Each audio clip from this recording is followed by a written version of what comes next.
So, hello, folks. My name's Billy Watson. I'm working on behalf of Comedy Chords website today, and I'm here with Justin Moorhouse, who's a comedian and DJ, radio DJ. So, how are you doing today, Justin? I'm all right, mate. Two things before we go any further. Uh-huh. I like the way you say Moorhouse. It's a very Scottish way of saying Moorhouse. Uh-huh. It's you almost say it's like your head, isn't it? They say it in Scotland. Uh-huh. And I like how you call me a comedian and a DJ. It makes me feel weird that. Well, how's that? I don't know. I just don't. I never think of myself as a DJ. I've done loads of radio shows, but I just like to think of myself as a comedian. All right. So you're a comedian that's just talks on the radio from time to time. Yeah, I'm a comedian that's been lucky to get chances to do other things. That's Yeah. the way I always think it. Yeah. I mean, that's one good thing about comedy. You know, if you get successful at that, then these other opportunities open up that are not necessarily purely comedy, but they can kind of stimulate different areas Yeah. of conversation and whatnot. Yeah.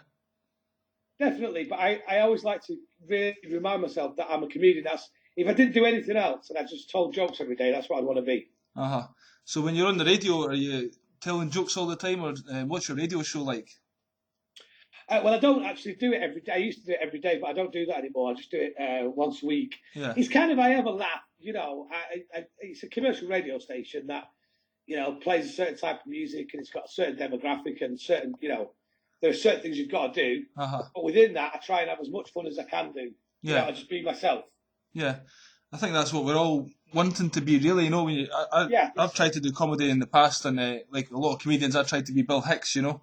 And yeah, well, there's already one of them. Yeah, exactly. Then you kind of have to find out actually it's all about becoming yourself and then exploring that. And so your style isn't like Bill Hicks. Your style's more just you're focused on the funny, don't you?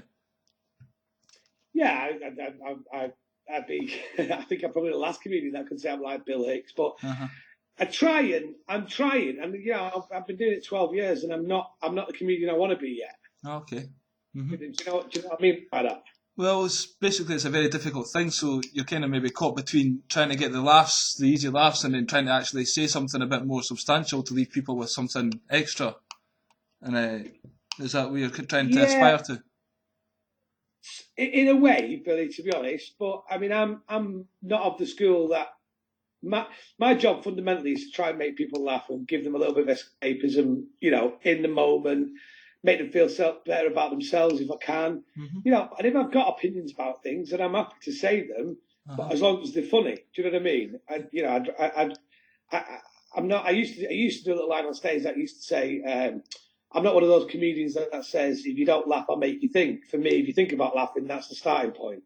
Yeah. Okay. I'm not. That's not to say. I understand what you mean by that. I understand what you mean about what comedians you do. And some of my favourite comedians are the ones who are brilliant, who do brilliant stuff, make me laugh, and also, make you think about things. But I don't know many comedians that have changed many people's opinions. No, there's not that many out there. I mean, George Carlin, people like that can get held in that kind of regard, but ultimately, it's difficult to try and really make somebody. I mean, that's not the point of comedy, is it? The point is doing what you're doing is just provide that laughter and a bit of good feeling to leave people. Yeah, but also, George Carlin, for an example, Mm-hmm. who was brilliant, he just articulated what most of his audience thought anyway. Do you know what I mean? Yep, that's right. Yeah, so it was. I think it'd be very I think it'd be very interesting to see a mainstream alternative comedian. Do you know what I mean by that? I mean, and somebody what we used to call a comedian become famous coming from a right wing standpoint, and there are not many of them. That'd be interesting. It wouldn't be my cup of tea, but it'd be interesting. Yep, I mean, I just like all comedians for who they are. If somebody's a bit more politically, like Doug Stanhope can mix it up quite a bit. He can be really rude and dirty and tell these credible stories, and then at the same time he can make a point about the falseness of the election facade or whatever. But at the same time, everybody, as you say, knows that, and it's not going to get their world changed by it. But it's good to hear somebody say those things, I think, and just to make you think you're not by yourself. Definitely. I mean, I saw Doug Stanhope when he first came to Britain, and he was down at the Edinburgh Festival, and he was downstairs in the Tron. I've seen him there as well, yeah. This was 10 years ago, something like that. Mm. And I've never seen stand-up as good as that before, after, or since. All right. It was brilliant. and it wasn't really, and he had this kind of not humility, but he was kind of taken aback by how much people liked him. I mean, it was so different than anything that else was happening in stand up at that time. It was just brilliant, and you look back now, the stuff he was talking about was horrible, horrible subjects, but it was hilarious. Yep. And that was, I mean, that's the best I've ever seen a comedian.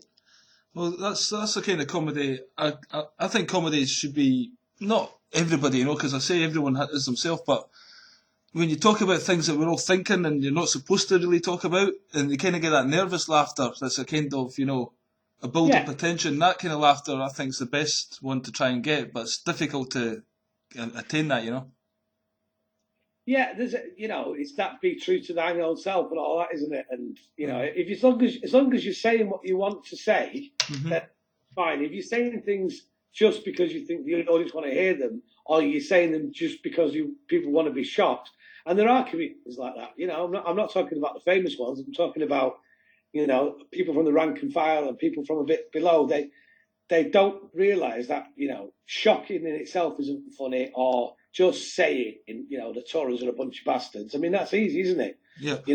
Why do you think that? I mean, politics is very personal, and I think as long as you say what you want to say, then that's the main thing. So what made you go up on stage for the first time then? Was it obviously just to make people laugh? You were working as a salesman, yeah? And what brought the transition on? Yeah, well, I liked comedy. I love comedy all my life. I'd rather watch the two Ronnies than watch a film. Okay. That's always been the thing. I choose comedy for everything.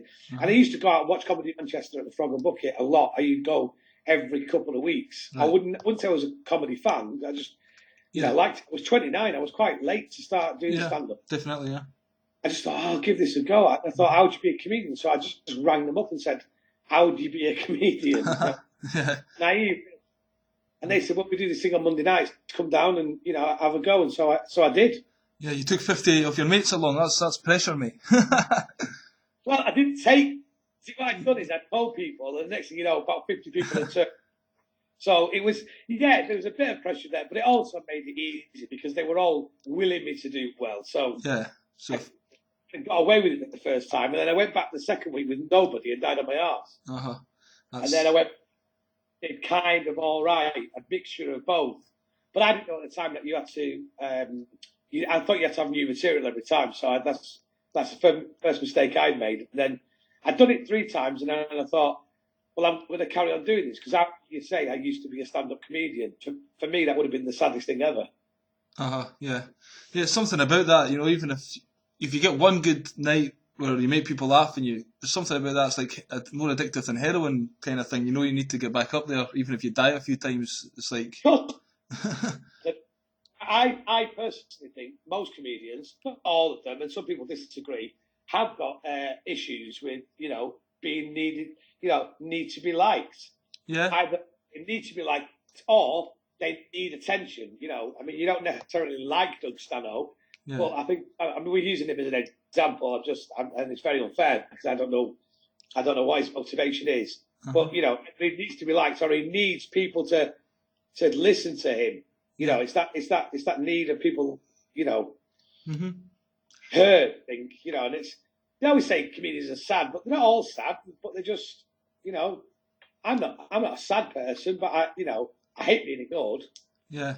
Well, if you've got something to say and you think you can, give something to people, I guess that's part of it as well, But at the same time, it's a bit of attention seeking. They say a lot of comedians have problems with their mother and not showing them enough love or whatever, so they acted up in school to kind of get attention and carried on from there, So, there's probably a lot of truth in that, mate. A lot of truth in that. So you basically started performing then more regularly at the Frog and Bucket, and you ended up winning a competition, a comedy store competition. Yeah, well, it's I don't think it's running anymore. It was the City Life Comedian of the Year. It's like the Northwest Comedian of the Year, and I just entered it, and lots of famous people had won it. Steve Coogan and John Thompson and Caroline Ahern and Peter. And I just entered it and just sort of did really well. I was quite good quite quick. You know what I mean? Yep. was in a year, and it was the first time I was at the Comedy Store, and they took me on, and I started getting weekends at the Comedy Store within 18 months, which was, unbelievable. Yeah, that's incredible. You still there? I'm here, yeah. Yeah. Breaking up a wee bit. Sorry, it's not. Well, I say sorry. It's like it's my fault. It's not my fault. No, it's not. Yeah, so you started getting regular gigs at the Comedy Store then, and then you started hitting the road a bit, did you? Well, I've hit the road before that. I'd done in my first year. I did like 250 gigs. I gigged every single night, and I would do any gig anywhere for any money for anybody at any time. That's the way I was threw myself into it, and you get good by being, by working hard. That's the only way you get good. Yeah. You're just got to work hard. There's nobody who's made it off the circuit who A, isn't good at what they do, and B, hasn't worked hard. They've all worked really hard. Yep, it's the only way to get better, isn't it? Basically, I live in Turkey, so I don't perform for 11 months, and I go to the Edinburgh Festival and try and do an hour a day, and that's pretty tough. And by the end of it, though, it just feels like I'm beginning to get the hang of this, and then I come back to Turkey. So I've had to start. I'm running an open mic night here because I need to practice. It's the only way to do it. Do you work in Turkey? So do you work there? Or? I live in Turkey. Basically, I'm trying to work. It's a long story, but I've been here for 6 years, and I was doing comedy before, and I came here, and I found it really frustrating not performing here. And then I would go to Edinburgh and do some open spots, but I've done 3 one-man shows there. But it's a tough ask to try and, I was going to ask you, how do you write your Edinburgh show? And you obviously go out and test the material, where I just trying to get something and go there and test it out. It's not quite the way it should be done. So what's your process for writing your Edinburgh show? I probably do as many previews as I'm going to do Edinburgh shows. Probably try and do 25 previews. That's a lot, yeah. I start off by not trying to do an hour. I start off by trying to do half an hour. Mm-hmm. The last 2 times I've done it, what I've done is I record every single gig, and I listen to it on the way home, and then I listen to it on the way to the next gig, and then I never bother with it again, and then I record that one, listen to it on the way home, and listen to it on the way to the next gig. And that's the only way I found of doing it. I've never been able to sit down with a pen and write Edinburgh shows. Okay. I write on the stage. Best bit from the ad-libs and the things you think of in the moment. And if you listen to it twice, you do it again, and it ends up sticking. And if I write half an hour's worth of stories or jokes or situations, within 25 performances, that will be an hour. Right, okay. Well, that's quite interesting because, writing for the page is one thing. You think it's funny writing the page, but I'm hosting a show tomorrow. I've just said I'm going to talk, and I don't know what I'm going to talk about, because that's the best way, I think. When there's an audience in front of you, you're forced to come up with something, And to sit down and write it, you kind of contrive a joke, and you think it's funny on the paper, but when you actually say it, it doesn't have that initial spark that would have worked if it was live to somebody, Yeah, and sometimes I've got out of the habit really, but I think I should tape every gig that I do and listen to it, because why wouldn't you? Footballers analyse their performance even if they win. Why you take the best? If you write on stage like I do, and if things come to you on stage, then you either need somebody in the audience who's writing it all down for you, or you need to listen back to yourself. Yep. I tend to record mine and then not listen to them again. I propose yourself. That's a definite. It's horrible. Yeah. I hate. I don't want to hear my own voice. Yeah, it's pretty bad. And you hear all the imperfections. You hear, and when you start writing an Edinburgh show, you go straight back to being a fucking open spot and apologising material doesn't work and talk down and do all that. Start a joke by going, "This might not be funny." All them stupid things. Yeah, you're not supposed to say. So, how can you go? Do you go on stage and improvise a half hour, or do you have your backup material and then you go on stage and try and come up with new stuff out of that? If I was doing a brand new Edinburgh show this year, I would think about what is it generally be about, and I would probably think of 4 or 5 stories that I wanted to tell. Okay. What I'd do is I'd go on stage and I'd do a bit of self-comparing. I'd do a bit of shtick and stuff that I do, and a bit maybe somebody in the audience, chat to them or this sort of thing, and then and then what I'd do is I'd just improvise around the ideas, sort of thing. Okay, that can be quite. I don't know. I suppose you've got a certain reputation now, and it can be quite a challenge for you if you're not coming up with the goods in that, because it's a difficult position to put yourself in. But if you're doing that every night, I guess your comedy muscles are quite well tuned, I think so. Yeah, so you can go on and do that, and maybe that's why you do need 25 shows then to kind of just build up. So when you hit Edinburgh, you're word for word exactly what you're going to do at that point. And it's the same show every night in Edinburgh. I'd say after 3 in Edinburgh, after the 3 previews, then yes, it's going to be the same. I mean, not word for word, but the order's right. I mean, I don't say words every night when I'm doing jokes I've done for 2-3 years, So mix it up a bit. The freshness of it is, surprise yourself. That's what keeps me going. Yeah, because if you have to make yourself laugh, then you're the audience at that point. If you're coming up with stuff, which is definitely, I think, finding it funny, it's time to stop doing it or do it a different way.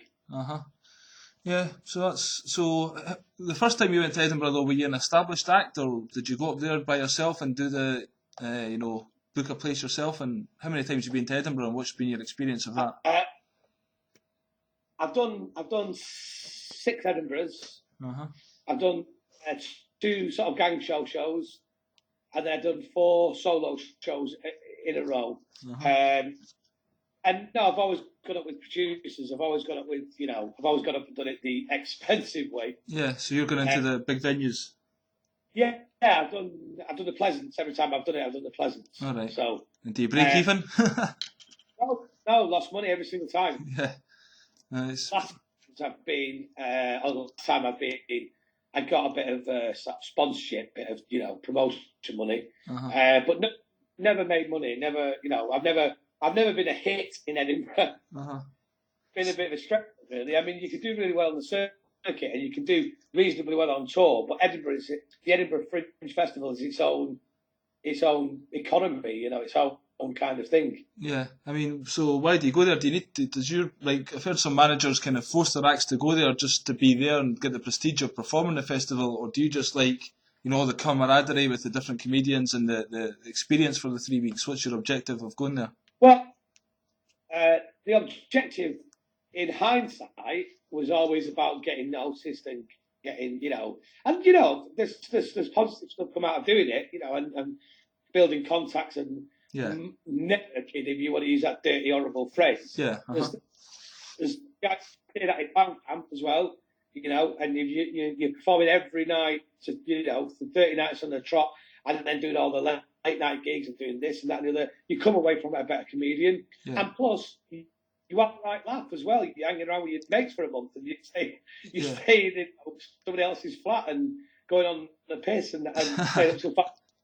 And when you're 40, got 2 kids, you can't do that in August anywhere else apart from Edinburgh. Yeah, that's true, yeah. You get your year's worth of teenage angst out of you in 3 weeks.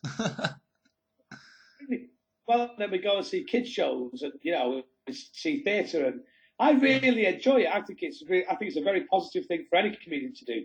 And the problem is that it's so expensive that it's very difficult to do for people. But having said that, the free fringe, is making a difference, and that's good to see. Yeah, I mean, obviously there's a bit of a kind of antagonism between the 2 different groups, the Free Fringe and the Free Festival, but ultimately the 2 of them are giving lots of comedians lots of opportunities to go and perform at their own show, and get a room. Although it is up to the comedian then to get people in, and it's difficult when there's 2,500 shows, but still, I think it's a very good thing, It is a great thing, and I think the Free Fringe is a brilliant example of thinking about things differently. And I always say the Free Fringe, I just mean free shows. Yeah. I don't understand the politics. Yeah, I'm the same. Asked about it. Yeah. Every time you build something beautiful, something has to come along, doesn't it, and kick in the nuts. Yeah. But it's a great idea, and I saw a few good shows on the free shows over the last 2 or 3 years. I've been going to Edinburgh, and it's a really good idea. I mean, I think I'd like to know that no one's ever been able to answer this question.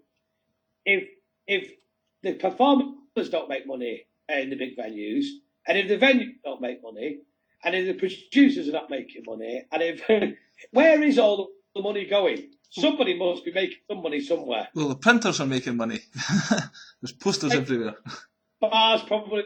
The bars are making money. The venues, surely the venues are making money. The big venues. They say they don't. They say they just break even. They say they don't make money. But then who's making it? I think you might be right. It's maybe a cabal of princes who've got together and forced. Maybe this is run by it's Murdoch, isn't it? You know what I mean? Yeah, there's somebody somewhere with a lot of spare ink and needing some cash. There's nothing sadder. There's nothing sadder than going to Edinburgh. Just when I say going to Edinburgh, going to the festival just before it starts, and you go and have a look at your flyers that are in the lockup. And to get your flyers into the lockup, you've got to throw 10 boxes of your flyers you paid for last year away. Yeah. Throwing a year later, you say, why are these still here? Why were these not given out? Yep, that's pretty bad, Yeah. Well, this year I didn't even bother with posters and flyers. I just basically told people, and the people in the bar and stuff, because, I'm just nobody really, so I can't really draw them in with my name or anything, or my reviews. So I just talked to people and invited them personally, and I was just happy to do a show every day, But it's really, it's incredible. They get you to buy 5,000 of these flyers, and as you say, you chuck most of them in the bin at the end. It's just a complete waste of paper. Quite. The only worst thing I've seen than that is one day I'd done a show and it had been all right, and I was feeling quite happy about myself. And it was the weekend; it sold out, and the laughs had gone really well, and everybody came out. And I went to the toilet, which was next to the entrance to my venue. And I was having a pee, and I looked down, and I was literally peeing on my own face. It was kind of literally pissing my own money. That's quite funny. Okay. So, you've got a tour coming up now, yeah? Yeah, I got a tour coming up. Starting the 1st of February. All over the country, 37 dates. Some venues are selling very well, some are not selling as well, but it's good, and I'm really ready for it. The show's ready, and so jokes are up. Is this different from your Edinburgh show? And if you finished Edinburgh on the end of August, if you wrote a completely new show for this? Yeah, well, I've been to Edinburgh for the last couple of years, so this is a brand new show. It's a brand new hour and a bit of material, and a bit of improvising, and a bit of crowd work, and I'll do a bit of local stuff. So all brand new jokes. And have you tested these out like you would an Edinburgh preview, or just in your club site you've been doing it?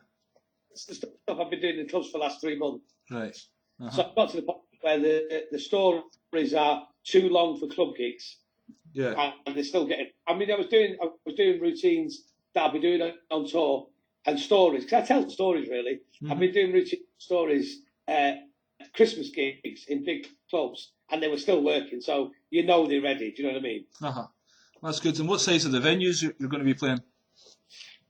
I'm doing a lot of comedy clubs in Scotland. I'm doing the stand at Glasgow and Edinburgh, and I'm doing and then in sort of in the northwest I'll do a bit bigger because I've got to sell more tickets here, so I'm doing 500 seats at the Lowry, and then I'm doing the studios in some theatres down south, and nowhere smaller than 100 nod, but nowhere bigger than 500. Okay, still fairly big crowd. And so when you go to these different towns, do you get arranged to go on radio shows, or how do you promote it in each different town? Do you have a system for that? Yeah. We try and do a lot of local radio, a lot of newspaper competitions, a lot of where you've gigged. I mean, a lot of places I'm doing, I've gigged there before, so you're on their mailing list, and if you've done well there before, then that's a good example. And I push it out on Twitter and Facebook, and put little YouTube clips up, and just really just reminding people what you've done. And the tickets aren't expensive either. It's cheap. I'm not. Tickets to between £10 and £15, so it's not like comedians in theatres now. It's 30 quid to go and see them, and I'm half the price. That's the laughs. Yeah. Mm-hmm. So keep it cheap and get affordable for people, and they can come and see you. Mm-hmm. cheap. It's not cheap, but it's still compared to a night. I mean, it's not far off the cinema ticket, is it? Or it's less than going to football. So. Yep. Talking of football, I was looking at your blog. I like your website, by the way. It's quite nicely designed. Yeah. Did you have any hand in the design of that? And yeah, I did. Somebody did it for me, but I picked the style. I like that kind of. It's those Hitchcock posters, that kind of font, and yeah, it's quite quirky. Nice and bright, isn't it? Yeah, it's cool. Simple. And you were a man. Well, who are you supporting now? Because you were supporting Man United, then you went off for a year, and you're doing this thing where you're supporting the team that wins. Need to delete that because I'm a United fan, and I had a year off. I did a full year, take a year of football just to refresh the palate and give myself a bit of cleansing. And then I started this thing where I would start following teams and glory hunting. Yeah. But I need to delete that because somebody else did it about two years ago. Did it very successfully. All right. Okay. So I need. I've had to stop that project. All right. As I'm speaking to you now, I'm writing that down, and I need to get that deleted off the website. Yeah, because you were a Millwall. Right. You were a Millwall fan. Yeah. Yeah, glory underneath the lead. I'm writing this on an orange post-it note now. Okay. So, you're back to supporting Man U then, are you? Yeah. Back in football. Yeah. Like, I got season ticket off and I'm back at the game, yeah. Yeah. I mean, I was a big football fan, and I got to the stage where, just became saturated with it. And it just, 4-5 live games a week, it just gets ridiculous. So I took a big step back, and coming to Turkey, I just kind of watch some brief highlights of the goals and keep my eye on it, just out of interest. But it can be quite time consuming, and everybody, as you say, it's everywhere in the UK. It's just like the thing that everyone talks about. It's hard to escape. It's lovely having a year off, though. Uh-huh. I recommend it to anybody. It's a great little thing to just and you come back sort of eager for it, and you really like the first place. So I definitely did me good having a year off. Uh-huh. So when you come back, you kind of appreciate what's the reason you go to the football? Is it just purely for the football? Do you have friends you go with? It's a social thing. I go with my son, who's just turned 16, so that's something we've always done together. Uh-huh. And that makes you go there, and I like the chat and everything, and a couple of pints, and But I mean, I'm lucky enough. I'm a Man United fan, so we're relatively successful, aren't we? So yeah, we play exciting football. So I'm not one of those who supports Doncaster through thick and thin. I've been quite well until I was about 20. We didn't we won the odd cup, but I mean in the last 20 years it's been amazing. So it's been quite nice. Yeah, so we can't really call you a glory hunter because back in the Ron Atkinson days, as you say, you won the odd cup, but Fergie's done a good job for you, all right? Done very well. Yeah, he's done very well, and we'll miss him when he's gone. Yep.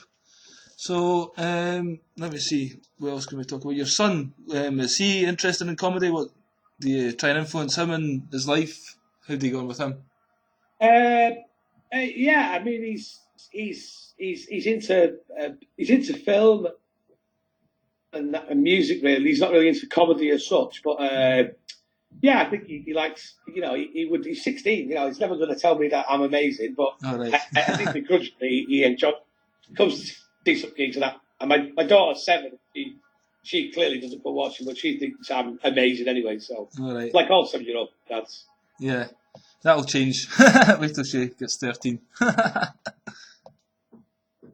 Don't tell me. Well, I've just seen what happened to my sister at those years, so good luck with that, mate. Billy, I don't want to start thinking about it. When you're Chris Rock says your only job is to keep your daughter off the pole. Yeah. Your daughter's on the pole. So my job is to keep her pure of spirit and mind and body. That's good. You'll not succeed, but you can try. See, Billy, how dare you? I've got faith in you, pal. You'll do it. Yes. Right. To be honest, you're actually breaking up a wee bit here, so it's not the best the past 5 minutes. So I think we'll just leave it here rather than continue with the Norman Collier type style, you know. So just, is there any, what's your plans after the tour? Are you going to be doing Edinburgh this year? Well, I don't think so, but that's at the moment is up in the air. But we're also we wrote a Radio 4 sitcom, had a couple of series of that on, and we're writing. We've been asked to write. Been paid, in fact, commissioned is the word to write TV. So that's what we're doing at the moment, and hopefully we'll make it to a TV show. That's the absolute aim. Okay, well that's all good news, and I'm sure that pays a bit more in the club circuit, so it's good to balance the two of them out, yeah? Of course it is, mate, of course it is. Okay, well best of luck, Justin, it was nice talking to you, and good luck with the tour. Mate, thanks, and good luck. Are you going to Edinburgh this year? I'm thinking about booking it up now, yeah. I just don't know how we can afford the plane fare, but where there's a will, there's a way, yeah? Hitchhike, mate, hitchhike. I could do that.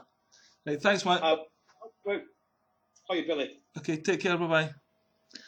So, that was we talk with Justin Moorhouse there. Sorry about the connection, I'm living in Turkey, so the Skype sometimes breaks up a little bit. But I think you would have got most of that interview.